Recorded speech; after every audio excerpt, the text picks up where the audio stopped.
Assalamualaikum warahmatullahi wabarakatuh dan selamat sejahtera. Hari ini kita akan sambung subtopik 8.2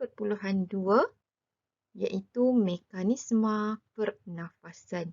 Kalau minggu lepas kita dah tengok 8.1 berkaitan dengan jenis respirasi, so hari ini kita tengok mekanismenya. So mekanisme pernafasan ini kita akan tengok dalam belalang. Okay. Kemudian yang kedua kita akan tengok mekanisme pernafasan dalam katak, ikan dan juga manusia. Okay. Mekanisme pernafasan ini kita akan tengok macam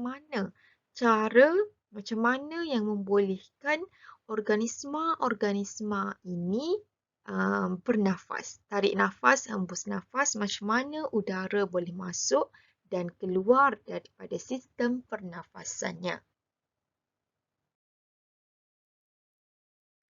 Okey, manusia dan haiwan mempunyai mekanisme pernafasan yang berlainan. Pernafasan merupakan satu proses tarik dan hembus nafas secara berulang. Ya kan? Pernafasan kita tahulah tarik nafas, hembus nafas, tarik nafas, hembus nafas banyak kali. Alright. Pertama, kita tengok mekanisme pernafasan serangga. Yang akan kita tengok adalah serangga belalang. Okay. Udara masuk ke dalam dan keluar trakea dibantu oleh pengenduran dan pengecutan otot abdomen. Okey. Dalam 8.1 kita tahu jenis respirasi untuk belalang ini iaitu melalui trakeol kan. Okey. So sebelum sampai trakeol dia akan melalui trakea. So mekanisme pernafasan serangga ini adalah macam mana udara masuk dan udara keluar melalui trakea ini dibantu oleh pengenduran dan pengecutan abdomen serangga ini. Kita tengok dengan lebih detail. Okay. Kita juga tahu bahawa ini adalah spiracle. Yang di label ini adalah spiracle. Oksigen masuk dan karbon dioksida keluar. Okay, kita tengok penjelasannya. Semasa menarik nafas, ini point yang kamu perlu ingat susunan dia supaya bila soalan tanya dalam soalan berbentuk struktur atau esei, kamu boleh menulis mengikut poin yang tepat. Okay. Semasa menarik nafas, otot abdomen mengendur. Okay. Ini bila dia mengendur, otot abdomen dia ni, badan dia mengendur, ini akan menurunkan tekanan udara dalam trakea dan udara memasuki trakea melalui spiracle. Ini yang ada anak panah oksigen masuk ke trakea melalui spiracle. Okay.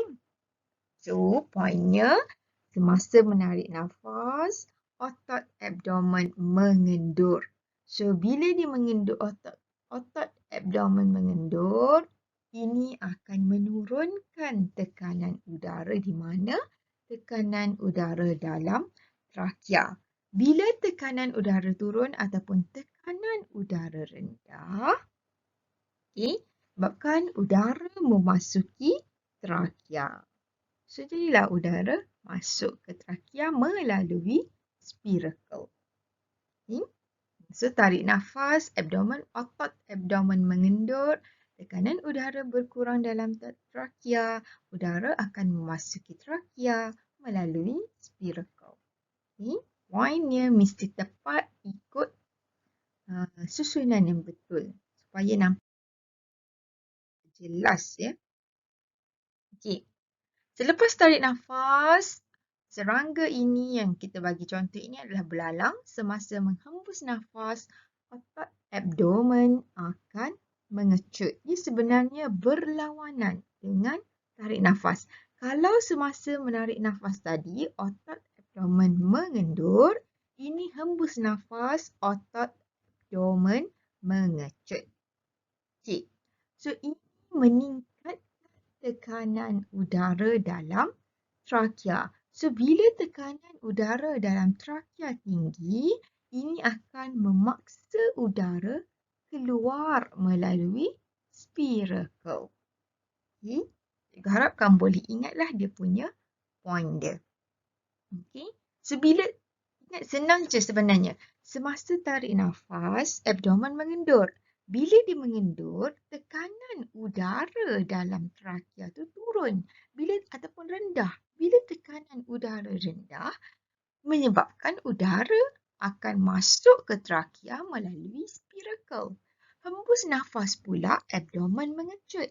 Okay? Bila abdomen mengecut, menyebabkan tekanan udara dalam trakea tinggi. Bila tekanan tinggi, tertekan kan? Bila tekanan tinggi, dia akan paksa udara itu keluar melalui spiracle. Itulah karbon dioksida keluar. Okay. Yang kedua, kita akan tengok mekanisme pernafasan untuk katak. So, katak kita tahu ia bernafas melalui rongga mulut dan peparu apabila berada dalam keadaan aktif. Okay.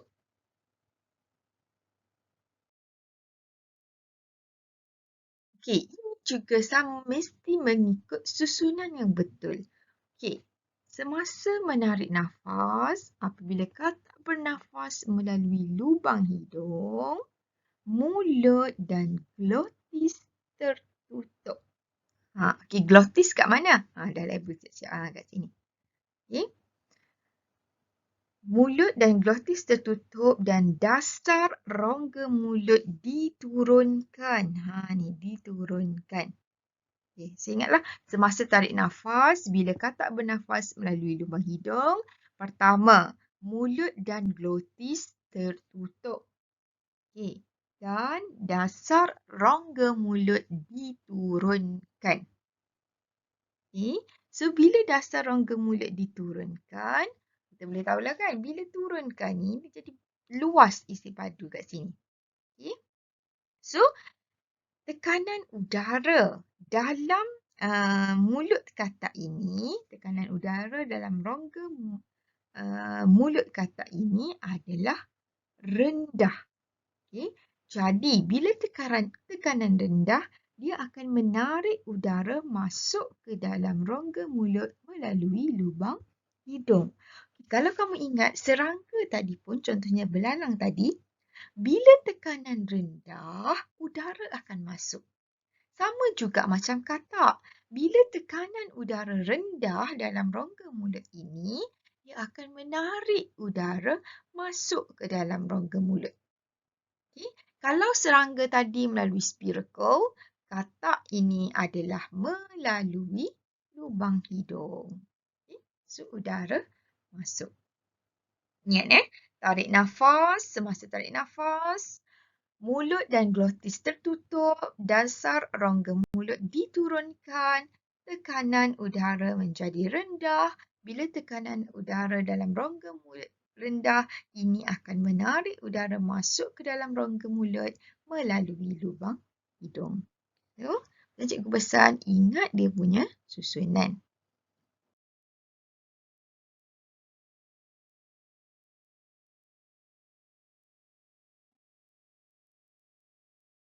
Okay.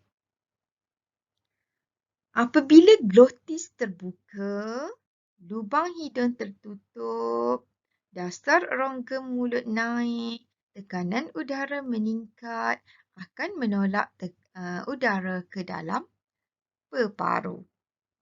Okay. So, jadilah udara tadi yang masuk melalui lubang hidung, kemudian ke rongga mulut, ini akan seterusnya dia akan dipaksa masuk ke dalam peparu. So, di peparu itu berlakulah pertukaran gas antara gas oksigen dan karbon dioksida. Okay. Tadi glotis tertutup kan? Sebab glotis tertutup, kemudian dasar rongga mulut itu turun, tekanan udara rendah. Bila tekanan udara rendah, udara akan masuk. Sampai situ. Kemudian bila glotis terbuka, poin yang kelima, apabila glotis terbuka, lubang hidung tertutup dan dasar rongga mulut naik menyebabkan tekanan udara tinggi yang akan menolak udara ke dalam peparu. Okey. Sampai di peparu tadi, semasa tarik nafas. Okey. Semasa hembus nafas pula, apabila peparu mengecut, okey, udara akan disingkirkan daripada peparu. Ini dibantu oleh tekanan abdomen dan sifat kekenyalan peparu. Okey. Sebahagian udara keluar melalui lubang hidung, manakala yang selebihnya bercampur dengan udara di dalam rongga mulut. Okey. Maksudnya semasa hembus nafas, bila peparu itu mengecut, jadi kan dia terima udara kan, tarik nafas kan. Okey, ini masa nak hembus nafas, bila peparu itu mengecut, peparu mengecut, udara akan ditolak keluar daripada peparu atau udara akan disingkirkan daripada peparu.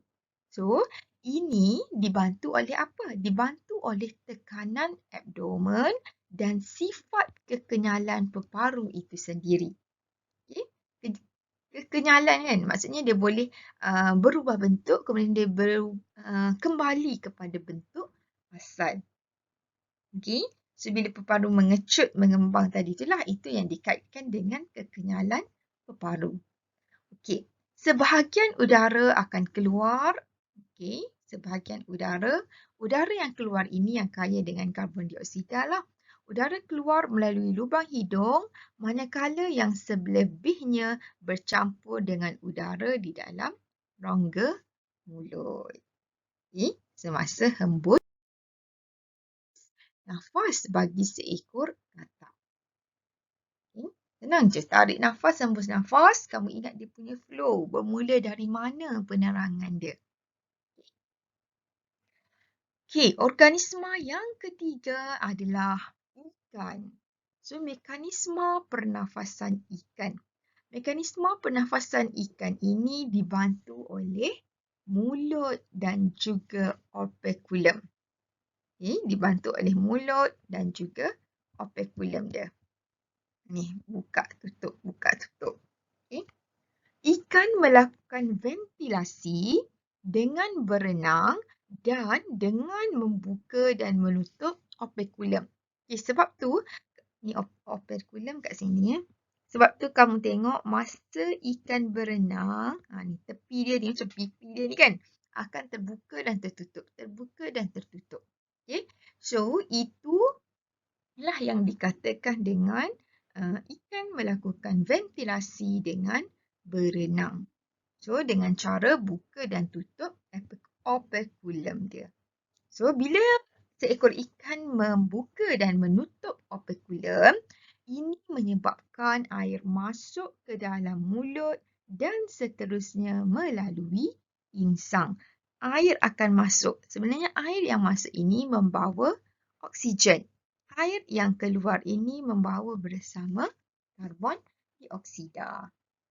So, maksudnya bila dia melakukan ventilasi, iaitu operculum dia membuka dan menutup, akan menyebabkan air, dia kan habitat dia kan air, dia berada dalam air kan. So, ini akan mendorong air tu masuk ke dalam mulut, seterusnya melalui insang di sini. Terus dari mulut masuk ke insang. So, macam mana udara ni boleh masuk? Adalah melalui ventilasi. Maksudnya operculum buka tutup, buka tutup. So, bila operculum buka tutup, air pun akan masuk melalui mulut. Air yang masuk itu kaya dengan oksigen. So, dia akan ke insang. Okay. Dia akan melalui insang. Okay. Ventilasi ini meningkatkan pengaliran air pada permukaan respirasi.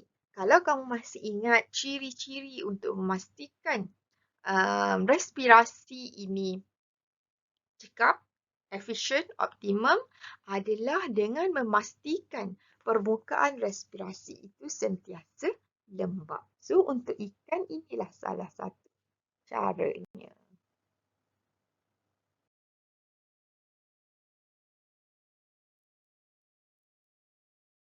Okey, sekarang kita tengok mekanisme tarik nafas untuk ikan. Okey, poinnya adalah apabila mulut dibuka, okey, apabila mulut dibuka ni, dasar rongga mulut diturunkan. Okey, bila masa dia buka mulut ni, semasa dia berenang lah, semasa dia ventilasi tadi kan, berenang tadi. Bila mulut dibuka, bahagian dasar rongga mulut diturunkan. Okey, pada masa yang sama, ruang operculum dibesarkan. Okey, dan operculum ditutup. Ini mengurangkan tekanan di dalam rongga mulut. Okay. Jadi, bila tekanan dalam rongga mulut itu berkurang, sama macam katak dan belalang tadi, udara akan masuk. Jadi, untuk ikan ini, air dari luar yang mengandungi oksigen terlarut akan memasuki mulut. Okay. Oksigen ini akan memasuki mulut. Okay. Tarik nafas untuk ikan. Apabila mulut dibuka, bahagian dasar rongga mulut ini diturunkan. Pada masa sama, ruang operculum dibesarkan. Okay, ruang operculum bahagian tepi ikan tu kan. Dibesarkan, bukaan operculum ditutup. Jadi ini mengurangkan tekanan dalam rongga mulut. Bila tekanan berkurang, air dari luar yang mengandungi oksigen terlarut akan memasuki mulut. Yang saya cakap tadilah, air yang memasuki mulut itu adalah air yang kaya dengan oksigen ataupun banyak oksigen terlarut. Okay.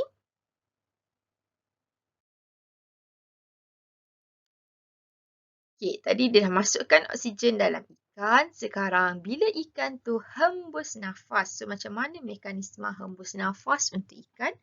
Apabila mulut ditutup. Okay. Dia sebenarnya berlawanan sahaja dengan tarik nafas tadi. Kalau tarik nafas mulut dibuka, hembus nafas. Apabila mulut ditutup, dasar rongga mulut dinaikkan.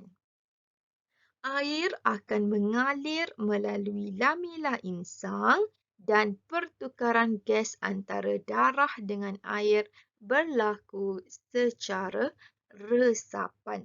So, kat sini akan berlaku pertukaran gas di mana gas oksigen akan diresap masuk untuk dibawa ke seluruh badan. Okay. Dan karbon dioksida akan keluar. So, kat sini air akan mengalir melalui lamela. Ni. Okay. Lamela. Okay. Air akan mengalir melalui lamela insang dan pertukaran gas antara darah dengan air berlaku secara resapan. Maksudnya dia resap je lah, serap. Dia boleh serap masuk, serap keluar. Okay. Pada masa yang sama, otot operculum mengendur dan ruang operculum dikecilkan. Okay. Bila ruang operculum dikecilkan, isi pada rongga mulut dikurangkan dan tekanan di dalam rongga mulut menjadi lebih tinggi daripada tekanan di luar. Bila tekanan yang tinggi akan menyebabkan air mengalir keluar melalui bukaan operculum yang terbuka. So, air yang keluar itu, air mengalir keluar melalui operculum. Okay. Air yang keluar itu membawa karbon dioksida yang tinggilah berbanding dengan oksigen. Okay. Kenapa dia membawa karbon dioksida yang tinggi berbanding oksigen? Sebab tadi dia dah berlaku pertukaran gas kat sini. Pertukaran antara darah dengan air melalui resapan tu. Okay. Maksudnya darah yang bawa kaya dengan karbon dioksida, dia akan resap keluar. Okay. So, air yang kaya dengan oksigen akan resap masuk. So, bila air resap masuk, air tu digunakan untuk proses respirasi kan. Okay. So, cikgu harap kamu boleh ingatlah dia punya poin-poin penting ini. Okay. Cuba catat dengan ayat yang ringkas tapi tepat, padat. Ikut sahaja susunan dia ni. InsyaAllah boleh dapat markah penuh. Okay. Kalau ada apa-apa terms yang kamu kurang jelas ataupun kurang faham, boleh tanya cikgu. Okay.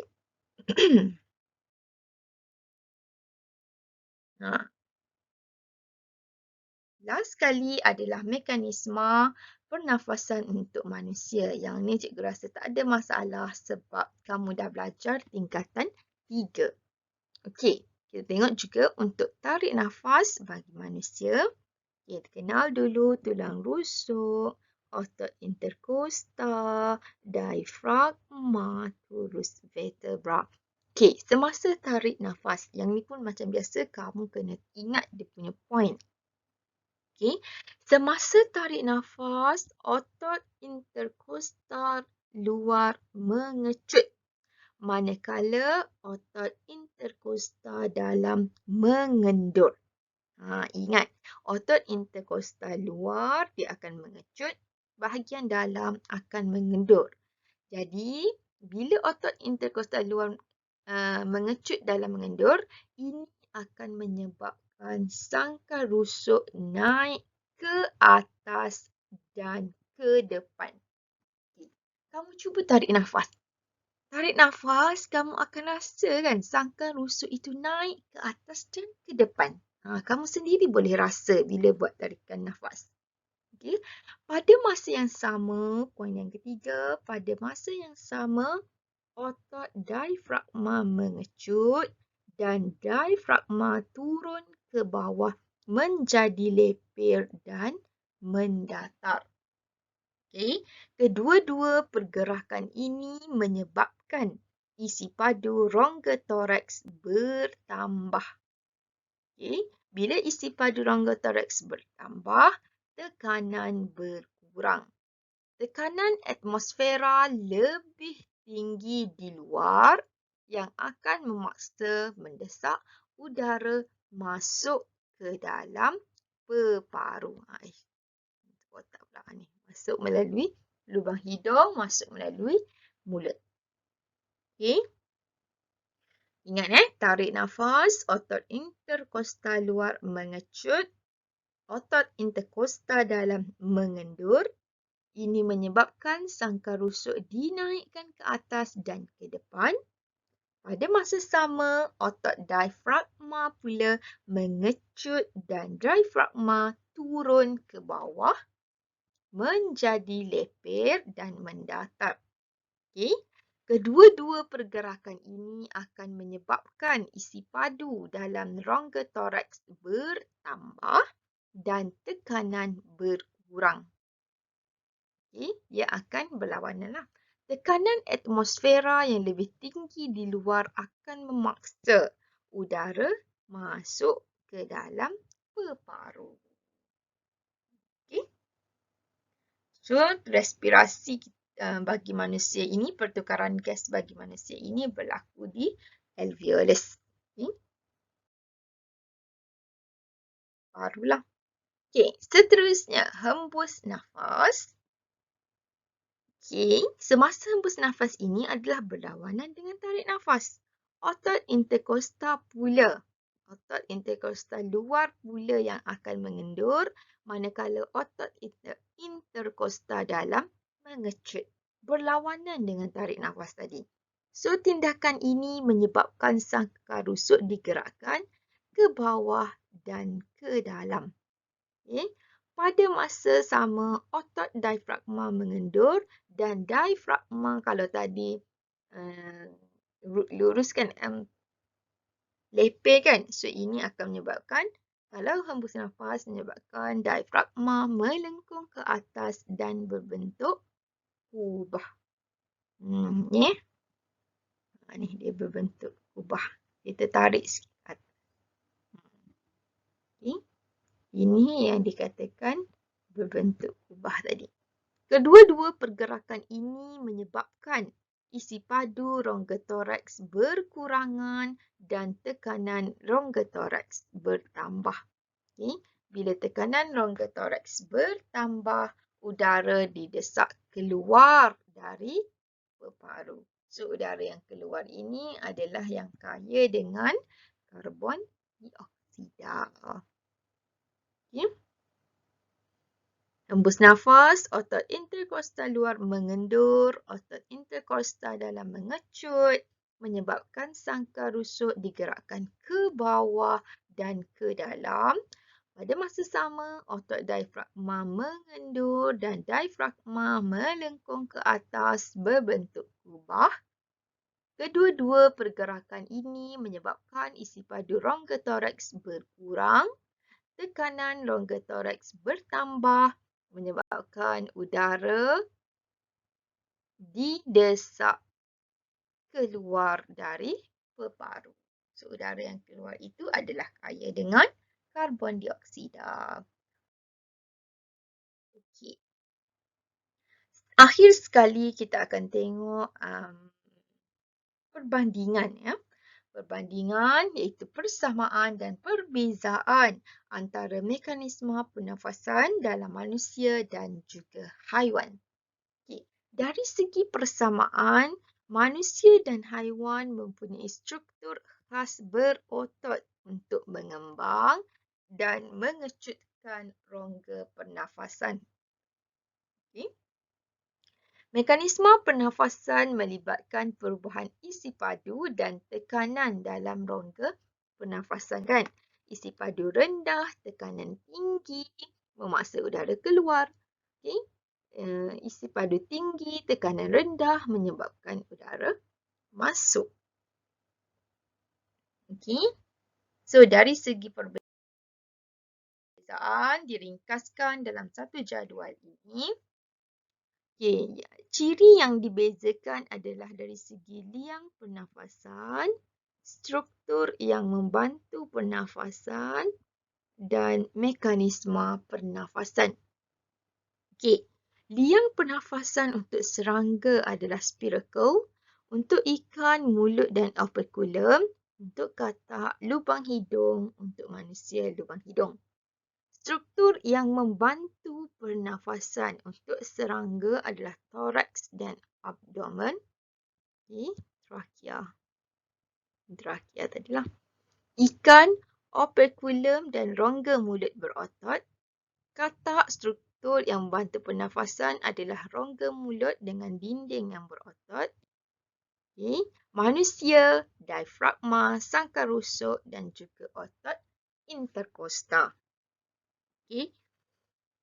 Yang terakhir, perbezaan dari segi mekanisme pernafasan. Serangga dibantu oleh pengecutan dan pengenduran otot abdomen. Ikan dibantu oleh pergerakan dasar rongga mulut dan otot operculum.